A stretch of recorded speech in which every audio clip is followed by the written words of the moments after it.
Bonjour à tous, je voudrais pouvoir partager ce que le Seigneur a fait dans ma vie. Parce que si je suis là en train de vous témoigner, c'est que le Seigneur a transformé ma vie. Voilà, moi pour ma part, j'ai été élevé dans un foyer chrétien. J'ai mon père qui est serviteur de Dieu. Ça fait 30 ans qu'il prêche l'évangile. J'ai grandi dans les réunions, dans les conventions, dans les missions. Mais voilà, de vivre dans un foyer chrétien, ça fait pas de vous un chrétien. Ça fait pas de vous de quelqu'un de sauvé. À l'âge de 13-14 ans, j'ai le monde qui s'est ouvert devant moi. Et j'ai eu deux chemins qui s'est tracé devant moi. Et la curiosité du monde a pris le dessus. Pourtant, je savais que c'était la vérité. Je savais que le Seigneur était vrai. Je savais que c'était le bon chemin. Mais le monde m'a proposé des choses et j'ai voulu faire confiance au monde au lieu de faire confiance à Dieu. J'ai été dans le monde, j'ai pris le chemin du monde. Je peux vous dire que le monde tout ce qu'il m'a proposé, je l'ai pris. Et le monde m'a pas proposé des bonnes choses. Le monde m'a proposé l'alcool, la cigarette, le dis à ma honte, la drogue. Le monde m'a pris ma jeunesse. J'ai passé toute ma jeunesse à faire les plus grosses conneries qu'on peut faire, qu'un jeune peut faire. Le monde m'a tout pris. Ma jeunesse, je ne l'ai pas vue. Ma jeunesse, elle était enfermée dans la drogue, dans l'alcool et dans la cigarette. Le monde m'a aveuglé des choses de Dieu. Je pensais que tout ce que je faisais, c'était bien.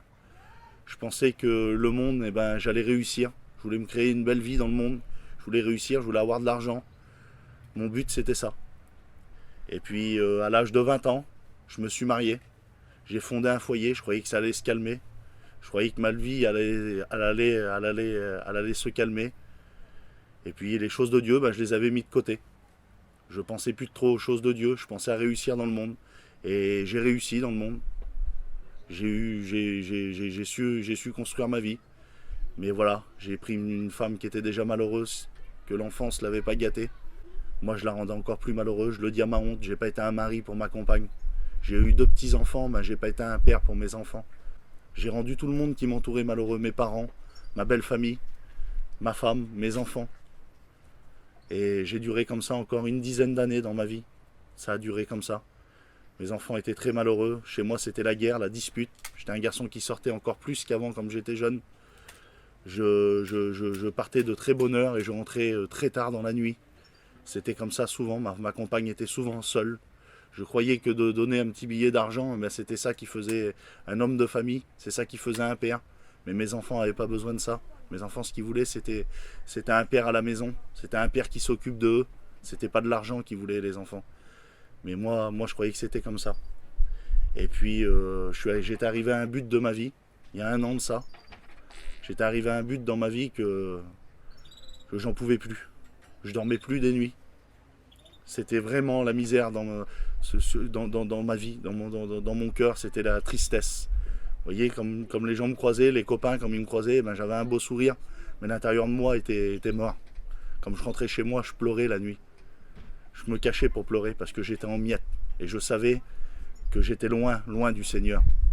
Et le diable m'avait tellement amené loin, il avait tellement déposé des choses dans mon cœur que j'arrivais plus à les enlever, ces choses. Mais je remercie Dieu, parce que Dieu avait parlé à ma compagne l'hiver dernier. Il avait mis dans son cœur que si je partais sur une mission, des gens que je connaissais pas, je connaissais qu'une seule personne sur cette mission, et le Seigneur lui avait mis dans son cœur que si je partais là-bas, il allait toucher mon cœur. Et ma femme, elle a fait confiance à Dieu, elle a mis ça dans la prière, et elle m'a convaincu d'aller là-bas. Pourtant, j'étais pas un garçon facile à convaincre. Je suis parti sur cette mission, je l'ai écouté. Tous mes cousins étaient sur une autre mission, toute ma famille, toute ma compagnie que j'avais d'habitude. Mais le Seigneur, comme il veut vous amener quelque part, on peut faire ce qu'on veut, mais on y va quand même. Et je suis parti sur cette mission. Je suis parti rejoindre le frère Norton et Jordan. Je suis arrivé sur cette mission, je vous dis, je connaissais personne à part Norton. Et puis, comme je suis arrivé le premier jour, croyez-moi que j'ai dit à ma compagne, dans une semaine, on reste une semaine et je m'en vais. Je vais rejoindre les autres. Mais le Seigneur n'a pas permis que je passe cette semaine. Il y a des garçons qui m'ont invité à manger. Des chrétiens, des garçons que je ne connaissais pas. Ils m'ont invité à manger. Vous savez, le Seigneur, des fois, c'est pas toujours en dessous d'une réunion. C'est pas toujours comme il y a une prédication. Les garçons m'ont invité à manger. Ce repas s'est passé bizarrement. Les garçons ont commencé à témoigner du Seigneur avant le repas. Et chaque parole qu'ils disaient, chaque témoignage que les garçons disaient, ça rentrait dans mon cœur. Et le Seigneur, il touchait mon cœur, il touchait ma vie. Et puis je me demandais qu'est-ce qui se passait, j'étais à table avec ces garçons-là, et puis j'avais un peu honte, parce que le Seigneur, il touchait tellement pas ma vie que j'avais envie de pleurer. Je me voyais que j'étais misérable, je me voyais que sans le Seigneur, j'étais perdu. Et puis là, le repas s'est terminé. Le repas s'est terminé. J'avais des copains qui m'attendaient pour sortir, comme d'habitude, qui m'attendaient, ils me demandaient pour sortir.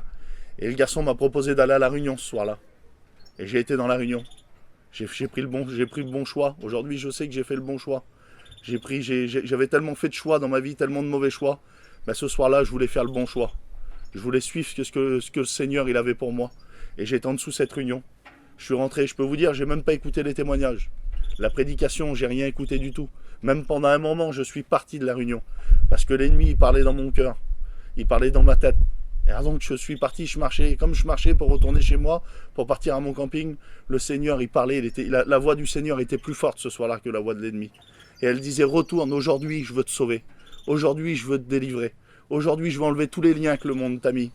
Et j'ai écouté la voix du Seigneur, je suis retourné. Je peux vous dire, comme je suis retourné, c'était le moment de l'appel.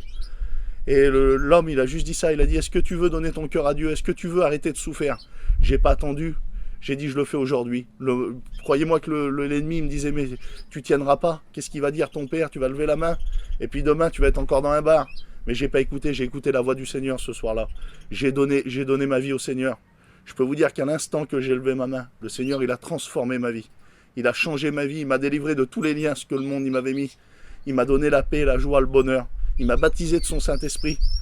Aujourd'hui, j'ai un foyer qui appartient à Dieu. Aujourd'hui, j'ai un foyer chrétien. Mes petits qui étaient élevés dans la dispute, dans tout ça, maintenant, comme on rentre le soir, on prie avec ma femme et mes enfants. Je peux vous dire que je vous parle et je suis béni là. Celui qui est dans la détresse, même celui qui n'a rien, faites la paix avec le Seigneur. C'est la plus belle chose qu'on peut faire. Vous savez, avant dans le monde, pour avoir un petit moment de joie, il fallait que je dépose plein de choses qui n'étaient pas la gloire de Dieu. Aujourd'hui, j'ai besoin d'une seule chose. J'ai besoin du Christ dans ma vie. Et c'est lui qui comble ma vie, c'est lui qui me bénit chaque jour. Que Dieu vous bénisse.